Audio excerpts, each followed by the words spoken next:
Hi. A drop of love and forgiveness can create the same ripples around and make this world a better place to live. This is what a drop of love automaton design in Autodesk Fusion 360 stands for. This course will help you in designing the 3D model and learn motion study to animate it.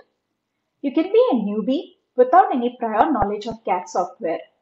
You will be able to start your product design journey from here and understand the basics of 3D modeling. You can also master the concepts like top-down assembly, parametric design, and motion study. This course only covers the topics useful for designing a drop-of-love model. This is not intended to be a comprehensive course on Fusion 360. You can refer to my other playlists for the same. You can refer to the link of the video of a physical automaton which inspired me to design this. So let's start building with a drop of love.